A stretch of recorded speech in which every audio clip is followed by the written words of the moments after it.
माता कौशल्या से विदा। रामायण कथा।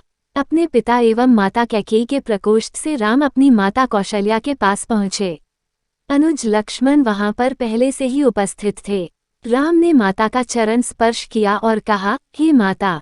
माता कैकेयी के द्वारा 2 वर मांगने पर पिताजी ने भाई भरत को अयोध्या का राज्य और मुझे 14 वर्ष का वनवास दिया है। अतः मैं वन के लिए प्रस्थान कर रहा हूँ। विदा होने के पूर्व आप मुझे आशीर्वाद दीजिए।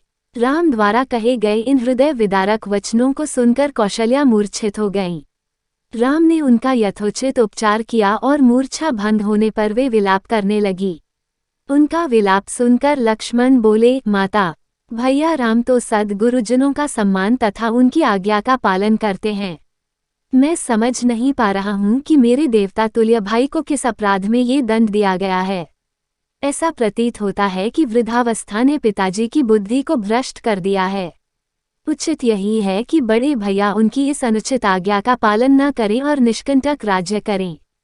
भैया राम के विरुद्ध सिर उठाने वालों को मैं तत्काल कुचल दूंगा। राम का अपराध क्या है? उनकी नम्रता और सहनशीलता। मैं प्रतिज्ञा करता हूँ कि यदि राम के राजा बनने में भरत या उनके पक्षपाती कंटक बनेंगे तो मैं उन्हें उसी क्षण यमलोक भेज दूंगा। मैं भी उसी प्रकार आपके दुखों को दूर कर दूंगा जिस प्रकार से सूर्य अंधकार को मिटा देता है। लक्ष्मण के शब्दों से माता कौशल्या को ढांढस मिला और उन्होंने कहा, पुत्र राम, तुम्हारे छोटे भाई लक्ष्मण का कथन सत्य है। तुम मुझे इस प्रकार बिलखता छोड़कर वन के लिए प्रस्थान नहीं कर सकते। यदि पिता की आज्ञा का पालन करना तुम्हारा धर्म है तो माता की आज्ञा का पालन करना भी तुम्हारा धर्म ही है। मैं तुम्हें आज्ञा देती हूँ कि अयोध्या में रहकर मेरी सेवा करो। इस पर माता को धैर्य बढ़ाते हुए राम बोले, माता, आप इतनी दुर्बल कैसे हो गईं? ये आज आप कैसे वचन कह रही हैं? आपने ही तो मुझे बचपन से पिता की आज्ञा का पालन करने की शिक्षा दी है। अब क्या मेरी सुख सुविधा के लिए अपनी ही दी हुई शिक्षा को झुठलाएंगी? एक पत्नी के नाते भी आपका कर्तव्य है कि आप अपने पति की इच्छा पूर्ति में बाधक न बने। आप तो जानती ही हैं कि चाहे सूर्य, चंद्र और पृथ्वी अपने अटल नियमों से टल जाएं, पर राम के लिए पिता की आज्ञा का उल्लंघन करना कदापि संभव नहीं है। मैं आपसे निवेदन करता हूँ कि आप प्रसन्न होकर मुझे वन जाने की आज्ञा प्रदान करें ताकि मुझे ये संतोष रहे कि मैंने माता और पिता दोनों ही की आज्ञा का पालन किया है। फिर वे लक्ष्मण से संबोधित हुए और कहा, लक्ष्मण, तुम्हारे साहस, पराक्रम, शौर्य और वीरता पर मुझे गर्व है। मैं जानता हूँ कि तुम मुझसे अत्यंत स्नेह करते हो, किंतु हे सौमित्र, धर्म का स्थान सबसे ऊपर है। पिता की आज्ञा की अवहेलना करके मुझे पाप, नरक और अपयश का भागी बनना पड़ेगा।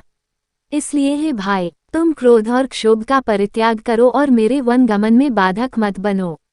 राम के दृढ़ निश्चय को देखकर अपने आंसुओं को पोंछती हुई कौशल्या बोली, वत्स, यद्यपि तुम्हें वन जाने की आज्ञा देते हुए मेरा हृदय चूर चूर हो रहा है, किंतु यदि मुझे भी अपने साथ ले चलने की प्रतिज्ञा करो तो मैं तुम्हें वन जाने की आज्ञा दे सकती हूँ।